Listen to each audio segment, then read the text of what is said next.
오늘 이 아침에 우리 하나님께서 주신 말씀을 봅니다. 신약성경 갈라디아서 3장 13절부터 14절까지 있는 말씀입니다. 갈라디아서 3장 13절부터 14절 우리 다 함께 봉독합니다. 그리스도께서 우리를 위하여 저주를 받은 바 되사 율법의 저주에서 우리를 속량하셨으니 기록된 바 나무에 달린 자마다 저주 아래에 있는 자라 하셨습니다. 이는 그리스도 예수 안에서 아브라함의 복이 이방인에게 미치게 하고 또 우리로 하여금 믿음으로 말미암아 성령의 약속을 받게 하려 함이라. 아멘. 할렐루야. 여러분, 3월 둘째 주일입니다. 그리고 사순절로는 세 번째 주일이 됩니다.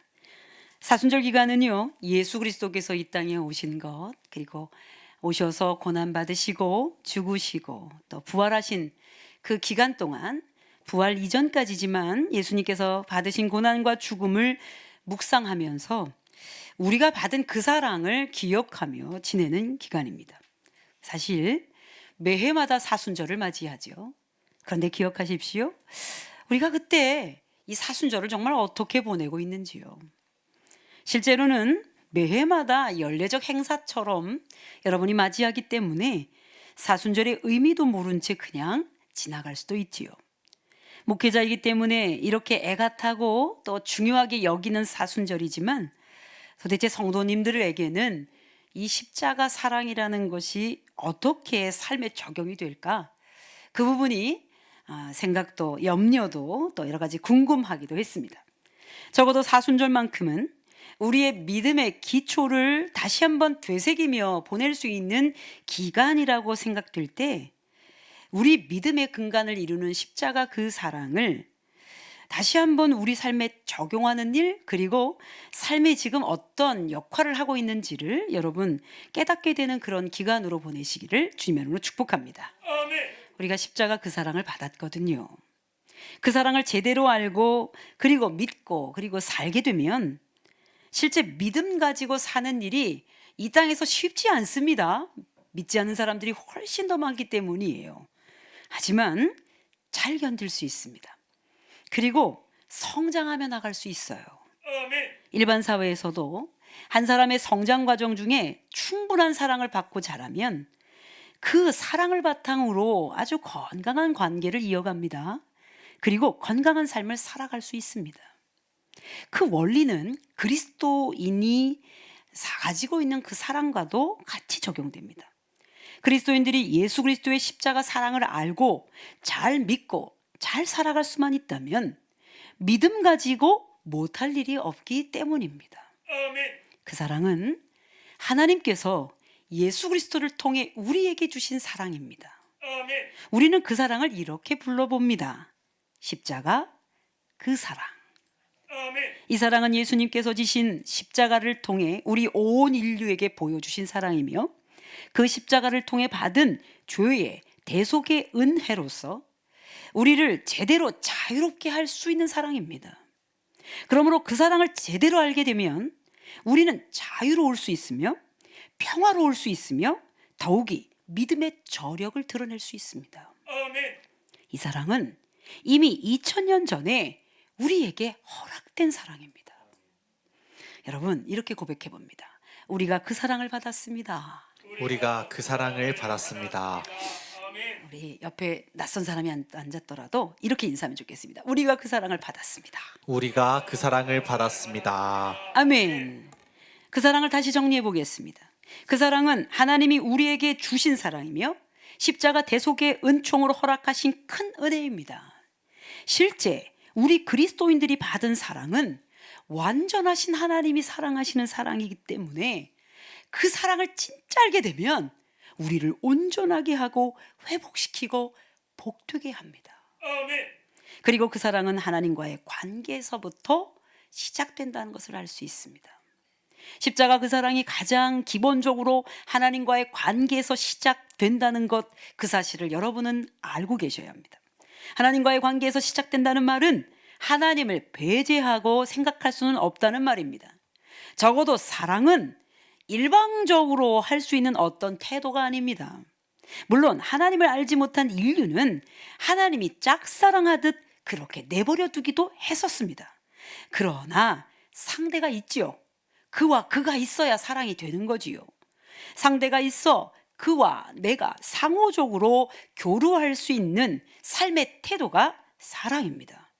그러니 그게 이 상호적 교류가 사랑의 전제라고 할 때 십자가 그 사랑은 나와 하나님과의 관계를 정확하게 알아야 시작될 수 있다는 뜻입니다. 기억하십시오. 이 사랑은 하나님과의 관계에서 시작됩니다. 그러므로 십자가 사랑이 예수 그리스도께서 일방적으로 십자가를 지시고 우리에게 보여주신 사랑처럼 그렇게 보여도 하나님과 우리 사이에, 하나님과 나 사이에 이루어진 상호적 사랑임을 기억해야 합니다. 왜냐하면 하나님이 우리를 창조하셨을 때부터 그 일은 시작됐습니다. 여러분, 하나님이 창조하셨을 때 그 창조물이 있잖아요. 그 피조물이 있다고요. 그래서 피조물과 하나님과의 관계가 형성이 되죠. 그러므로 하나님의 창조 사역은 삼일째 하나님이 하셨으나 우리 없이 한 적은 없으십니다. 비록 우리가 그 사랑을 알지 못하고 살았지만 이제 알게 되면 그때부터는 하나님을 빼놓고는 그 어떤 것도 안 된다는 것을 알게 되지요. 즉 하나님 없이 불가능한 사랑이며 하나님을 제외하고는 할 수 없는 사랑이라는 뜻입니다. 물론 하나님을 인정하지 않는 사람들이 많잖아요. 우리 주변에. 하나님을 인정하지 않는 사람들에게는 십자가 사랑이고 뭐고 그냥 허황된 것처럼 보입니다. 더더구나 현실적으로는 이해할 수 없다고 그렇게 말합니다. 그래서 고린도전서 1장 18절 말씀에서 이렇게 말하지요. 십자가의 도가 멸망하는 자들에게는 미련한 것이요.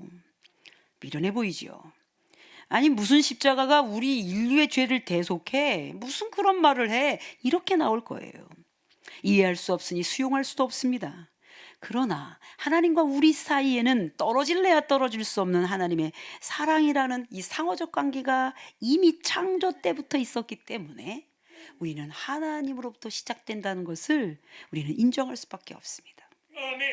하나님은 우리를 만드신 창조주시며 우리는 그분이 만드신 걸작품입니다. 하나님은 우리를 존재케 한 아버지시며 우리는 그분의 자녀이며 상속자입니다. 이 상호적 관계가 형성된 후에야 비로소 사랑을 깨달을 수 있는 거예요. 여러분, 사랑을 혼자 하진 않잖아요.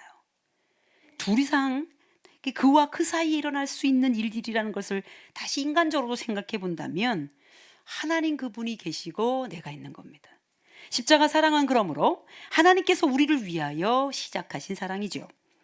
하나님은 세상을 창조하실 때부터 사랑이 목적이셨습니다. 에덴 동산 안에 함께 거하시며 당신과 닮은 피조물인 인간과 소통하기를 원하셨고 인간과 함께 있고 싶었던 이유가 사랑하기 때문이었습니다. 그래서 이사야서 43장 7절에서 이렇게 말하죠. 여러분 읽어주십시오. 내 이름으로 불려지는 모든 자 곧 내가 내 영광을 위하여 창조한 자를 오게 하라. 그를 내가 지었고 그를 내가 만들었느니라. 아멘. 당신의 영광을 위해 창조했다는 뜻은 하나님의 영광 안에 우리를 함께 두시겠다는 뜻이고 또한 우리가 하나님을 알고 그를 예배하고 그를 높이며 살아가기를 원하신다는 뜻입니다. 예배를 아무나 할까요? 예배는 아무나 드리지 않습니다. 예배는 하나님을 인정하는 자가 예배를 드립니다. 그러므로 예배는 특권이에요. 여러분이 아무리 집에 기르는 반려견, 반려묘들을 사랑하고 또 사랑해도 그들은 예배하지 않죠. 오직 인간만이, 하나님 닮은 우리만이 하나님을 예배할 수 있는 권한이 있어요. 여러분, 이 특권을 소홀히 여기지 않게 되시기를 주면서 축복합니다. 그러니 이런 권한을 다른 우상에게 주지 않겠다고 하나님은 말씀하십니다. 하나님은 당신이 친히 만드신 세상 안에서 우리 인간과 함께 있기를 원하시는 임마누엘의 삶을 바라셨습니다. 그래서 첫사람 아담에서부터 그렇게 시작하려고 하셨는데 목적이 그 실패가 돼버린 거예요. 왜요?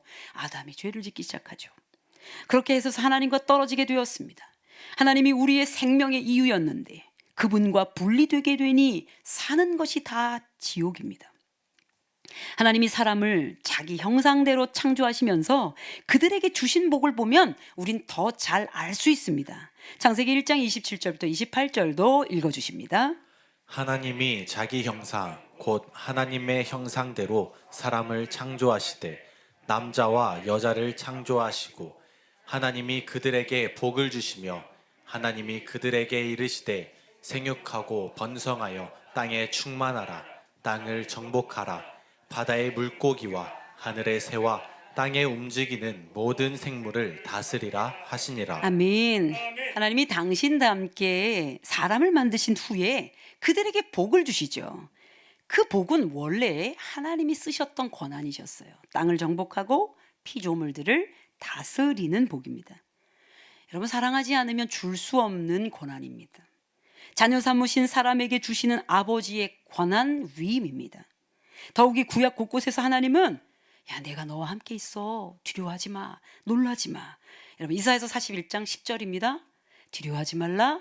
내가 너와 함께 함이라. 놀라지 말라. 나는 내 하나님이 됨이라. 이게 사랑의 고백이에요. 하나님의 사랑은 이렇게 당신이 우리와 함께 하시는 것으로 드러내셨다는 말씀이에요. 그러므로 하나님은 창조 사역에서부터 시작한 그렇게 사랑으로 이후 예수 그리스도를 통해 우리를 회복시키셔서 십자가 사랑으로 이어지게 하심으로 하나님과의 관계를 다시 회복시키시죠. 바로 그 사랑, 하나님과의 관계에서 시작된다는 것.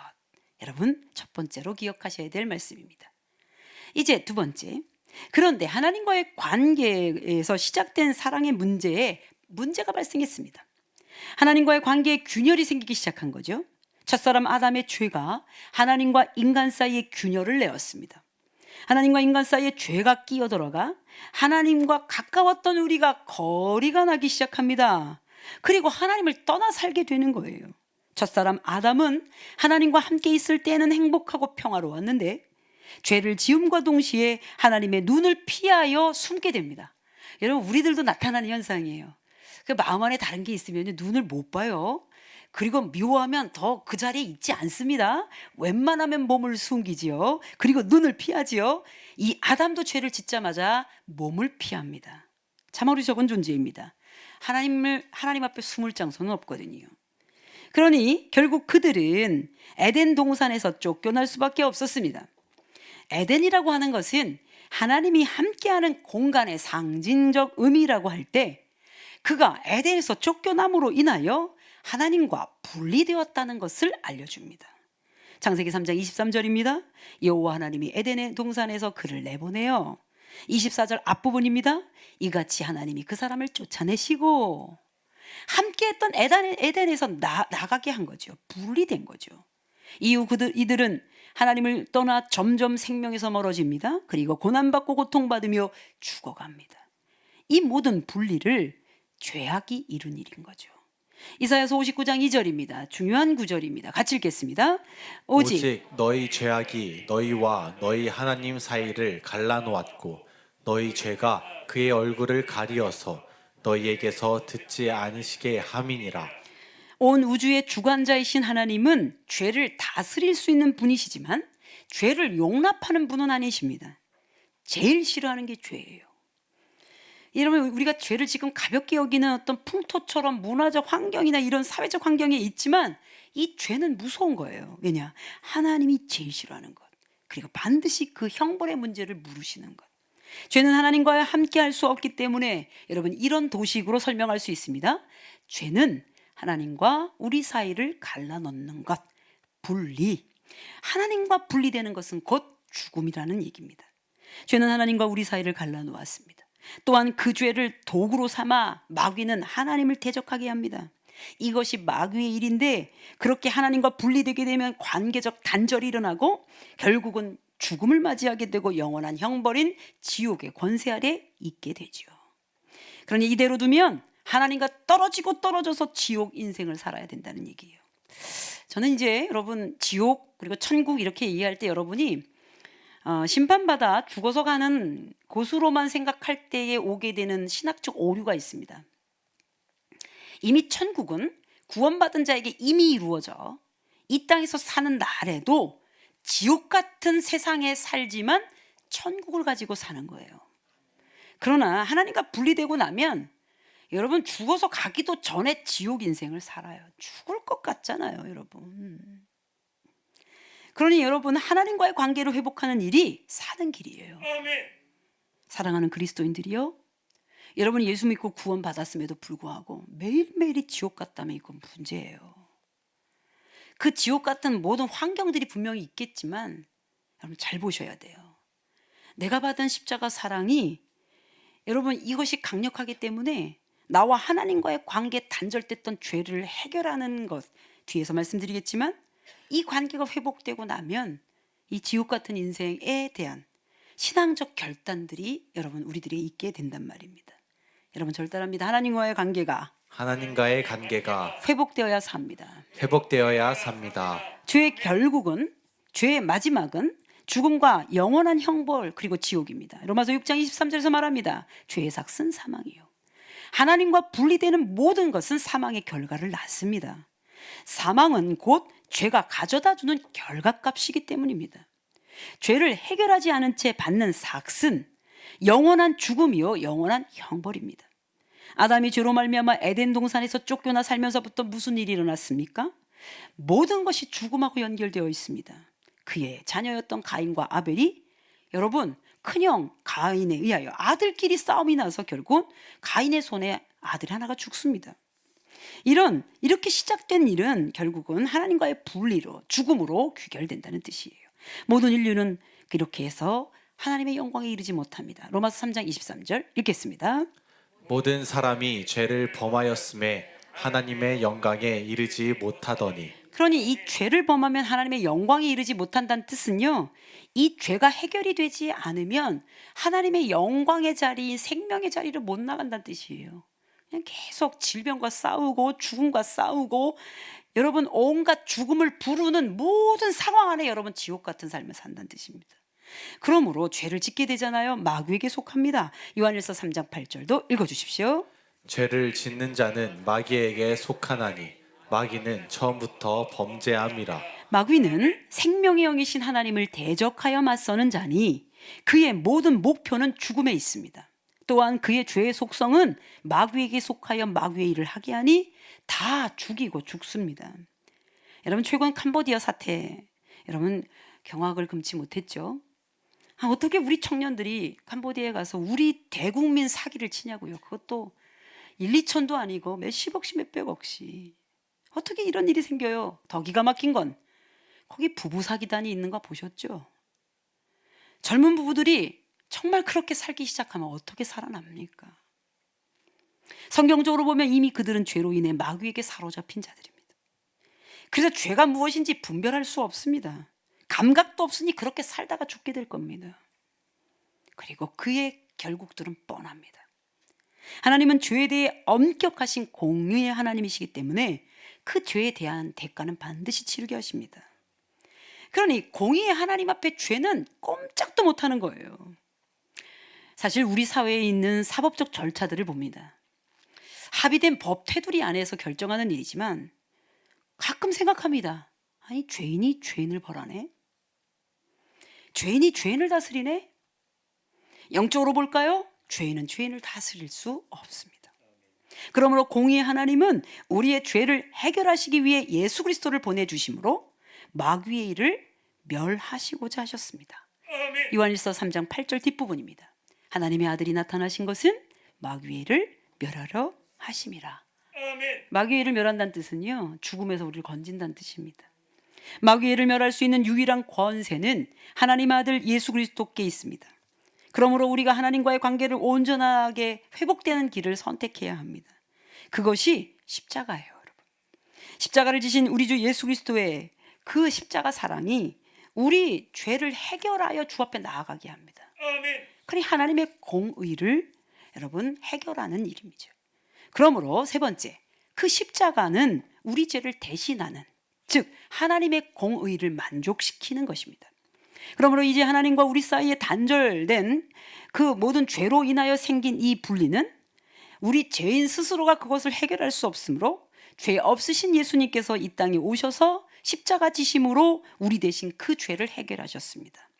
로마서 8장 3절은 읽어주십시오. 율법이 육신으로 말미암아 연약하여 할 수 없는 그것을 하나님은 하시나니 곧 죄로 말미암아 자기 아들을 죄 있는 육신의 모양으로 보내어 육신의 죄를 정하사. 죄 없으신 예수님의 육신의 죄를 정하시고 우리 죄를 그에게 다 떠넘기심으로 그분이 2000년 전에 이미 그 죄의 대가를 대신 치르신 거예요. 그러면 우리 지금부터 죄 져도 되겠네. 우린 대가를 치르지 않겠네. 야, 우리는 형벌 받지 않아도 되겠네. 여러분, 그 모든 권한은 예수 그리스도를 온전히 믿는 사람에게만 주어지는 겁니다. 그러니 구원받지 못한 자에게는 죄에 대한 감각, 분별, 결단, 거절할 능력 없습니다. 조금만 달콤해도 다 넘어갑니다. 그러니 여러분, 예수님이 지신 십자가이며 우리에게 놀라운 사랑으로 오신 이 십자가 사랑은 죄로 인하여 하나님과 원수되었던 우리 사이를 가깝게 화목하게 만드셨습니다. 에베소서 2장 16절도 읽어주십시오. 또 십자가로 이 둘을 한 몸으로 하나님과 화목하게 하려 하심이라. 원수된 것을 십자가로 소멸하시고. 여러분, 왜 하나님과 화목해야 되냐면 이따가 여러분 복에 대한 말씀을 나누겠지만 하나님하고 가까이 계셔야 하나님이 주시는 것을 누리지요. 하나님과 나 사이에 이 죄가 거리를 두게 됐는데 죄는 하나님이 용납하시지 않기 때문에 이 거리를 좁혀주신 분이 2000년 전에 이미 오셔서 십자가 지신 예수 그리스도라는 뜻입니다. 우리가 하나님과 화목해야 이 땅에서 생명으로 살아갈 수 있습니다. 우리가 받은 사랑의 무게는 이루 말할 수 없는 하나님의 은혜이죠. 그 사랑 때문에 우리 역시 그 받은 사랑을 그냥 다른 사람에게도 여러분 전해줄 수가 있어요. 참 고민하는 게 여러 가지가 많습니다. 한국적 상황에서의 기독교. 제가 이제 지도자이고 또 매번 공부하고 여러분 앞에 서야 될 목사로서 7, 80년대부터 이어왔던 기독교의 세속화가 또는 기독교적 무속주의가 또는 기복주의가 여러분의 삶을 다 침투해가지고 여러분의 언어가 한 발짝도 나아가지 않고 성장하지 않은 채 머물 경우도 많습니다. 진짜 답답합니다. 왜냐하면 내가 50년씩 예수 믿었고 내가 70이 되었고 내가 40이 되었는데 내가 지금 기독교인으로서 뭘 믿고 있는지 어떻게 살고 있는지 내 삶에 어떤 적용이 있는지 잘 모르는 거예요. 십자가 설교를 계속 해야 되는데 그게 고민인 거예요. 그래서 오늘 아침에 우리 교육자들하고 얘기했습니다. 누구 전도사님 십자가 사랑이 우리 전도사님에게는 어떻게 적용이 돼요? 십자가 사랑이 우리 전도사님에게는 어떤 영향력이 있어요? 멋진 대답들 그리고 실제적 대답들을 잘 하더라고요. 너무 감사해요. 우리 교회가 복을 받았구나 생각했습니다. 여러분, 여타 다른 종교인들은 그들도 불안해하고 공포와 두려움이 있거든요. 잘 됐으면 좋겠다는 기복이 있습니다. 기복주의가. 아무 신이어도 괜찮다. 내가 복을 받을 수만 있다면. 어떤 신도 괜찮다. 내 질병을 고칠 수만 있다면. 어떤 이름의 신도 괜찮다. 내 재정이 풍요할 수만 있다면. 이 비슷한 양상이 기독교인들에게도 있단 말이에요. 그래서 기도의 수준도 내용도 확장이 안 되는 거죠. 어디에서 머물죠? 내 거. 그런데 아닙니다. 예수 그리스도 십자가 사랑은 그분이 당신의 몸을 깨뜨려서 우리에게 주신 사랑이 우리한테 와서 우리가 이상하게 여러분 기억하시죠? 그냥 오지랖이라고 할 정도로 여러분 자꾸 마음이 가. 자꾸 공동체를 어떻게 해주고 싶어. 자꾸 내게 속한 타인들을 도와주고 싶다고요. 왜 그럴까요? 그 예수님 십자가 사랑이 내게 와서 그래요. 예수님 말씀하십니다. 내가 너희를 사랑한 것 같이 너희도 서로 사랑하라. 우리를 대신하여 죽으신 그 사랑, 십자가 사랑을 통해 우리 역시 다른 이들을 사랑하며 용납하며 살게 될 수밖에 없다는 거예요. 나만 잘 되면 되겠다라고 생각하는 건 다른 여타 종교인들도 다 하는 거예요. 예수 없이도 가능한 거예요. 그러나 예수 십자가 사랑이 나에게 오면 여러분 그냥 내 영역이 넓어지는 거예요. 아직 내 영역이 다 넓혀질 수 있을 만한 환경이 아니어서 그런 거지. 다른 이에 대한 긍휼함이 생기고 저들을 위한 기도가 나오고 어떻게 하면 더 섬길까 생각이 들고 어떻게 하면 더 사랑할까 염려하며 그렇게 살게 됩니다. 이 사랑이 우리의 이 서러움을 다 이해할 수 없습니다만 하나님은 이미 2000년 전에 그 일을 행하심으로 우리를 복되게 하셨고 자유롭게 하셨습니다. 그래서 오늘 본문에서 우리에게 십자가 그 사랑을 통해서 받은 세 가지 사랑, 그 복을 얘기해 줍니다. 이 복을 오늘 기억하셔야 돼요. 첫 번째, 예수님께서 십자가 치심으로 주신 첫 번째 복은 죄의 저주를 끊어주신 복입니다. 여러분, 죄의 저주를 끊어주셨다. 이 저주가 뭡니까? 여러분, 잘 쓰지 않는 언어지만 종교적 어떤 상황에서 쓸걸요? 막 저주 거는 거 있잖아요. 요즘도 하던데요. 타 종교에서는 막 얼굴 그려놓고 막 또 뭐 던지고 하는 것도 많더라고요. 이상한 일본 종교 같은 경우도 그런 게 많고요. 해하고 복수하는 종교도 있더라고요. 저주를 걸어가지고 저로 하여금 죽게 하는 거죠. 저주는 꽉 묶어서 그 사람이 살지 못하게 하는 게 저주입니다. 그런데 죄가 그 짓을 하거든요. 그러니 죄의 저주를 끝장내신 거예요. 언제? 2000년 전에. 우리가 이 복을 어떻게 삶에 적용할 수 있습니까? 우리를 사랑하신 예수 그리스도, 그 십자가 사랑이 내게 오면 나는 죄로 인해 영원한 형벌로 가는 일은 없습니다. 그러므로 요한일서 5장에서 말씀하신 것처럼 하나님께로부터 난 자마다 범죄하지 않습니다. 이 뜻은 뭐냐면 그 죄인 줄 알고 일부러 범죄하지는 않는다는 뜻입니다. 죄의 저주가 끊어졌으니 죄를 온전히 분별하게 됩니다. 이제 마음까지 걸러내요. 야, 그때 그 마음 쓴 거 그거 아니었지. 그래, 그때 그 생각은 하나님이 원하시지 않는 죄였어. 이게 분별이 돼요. 왜요?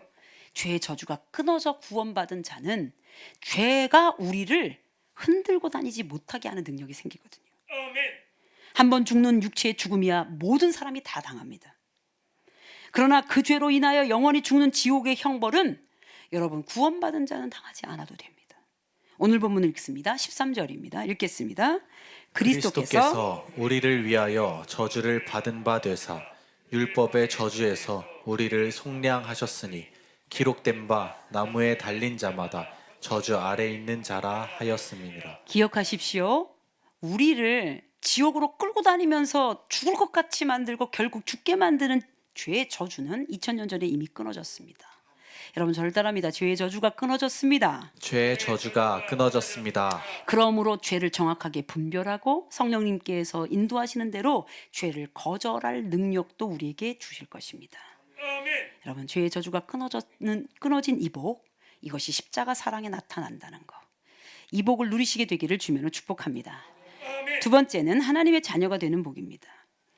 여러분 성경적으로는 하나님의 자녀가 되는 건 아브라함의 혈통으로부터 이어졌다고 말합니다. 그러나 구원받은 그리스도인들은 이방 민족이어도 하나님의 자녀가 되는 복을 누릴 수 있습니다. 14절 앞부분입니다. 함께 읽겠습니다.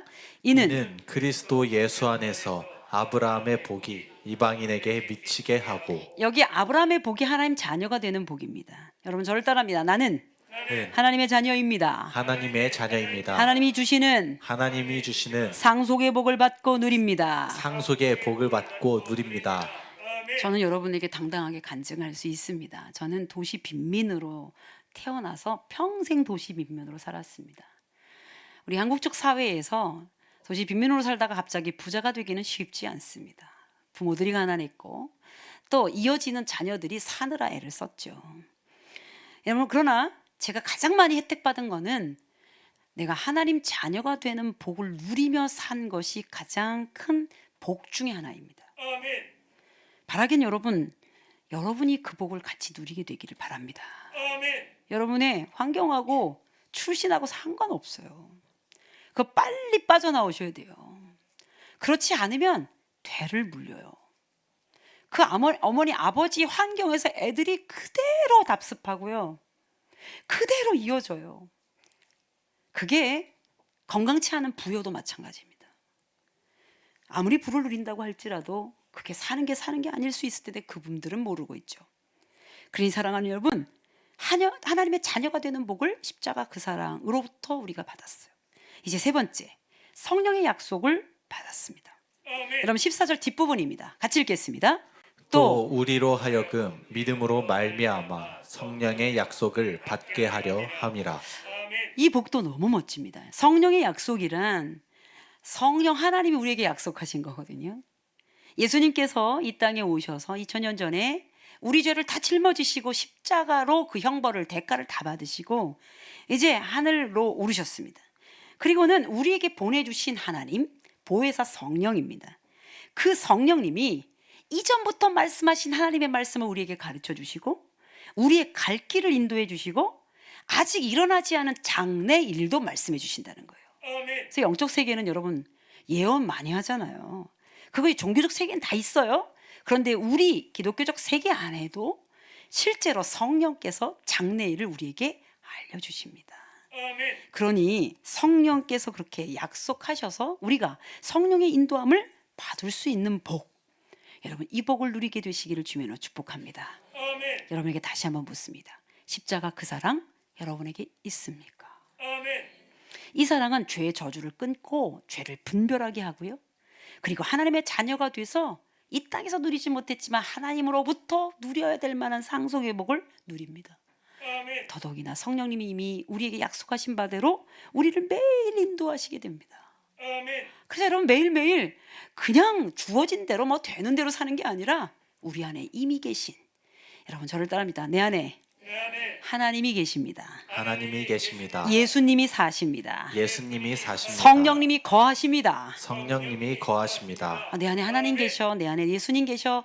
그 삼일체 하나님은 어떤 분이어도 괜찮습니다. 성령님이 내 안에 계셔서 매일매일 안내해 주시니까 여러분 실수함이 없고 있더라도 일어날 수 있고 웬만한 믿음의 저력으로 다 이겨낼 수가 있습니다. 여러분 이 복을 다 누리게 되시기를 주님으로 축복합니다. 십자가 그 사랑 우리 모두에게 있게 되기를 주님으로 축복합니다. 거룩하신 하나님 아버지, 십자가 그 사랑을 우리에게 주셔서 감사합니다. 죄의 저주가 끊어졌고 하나님의 자녀가 되는 복을 우리에게 허락하셨으며 성령의 약속을 받아 지금도 하나님이 우리를 친히 인도하십니다. 불안하지 않습니다.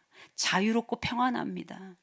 해야 될 수많은 세상의 일들이 있어도 우리 주님 내 안에 계심으로 인하여 가장 좋은 결정을 하게 하실 것이니 날마다 감사하며 풍요입니다. 이것 우리 성도들이 다 누리게 되기를 원하오니 주님 주시옵소서. 우리 주 예수 그리스도의 이름으로 기도합니다.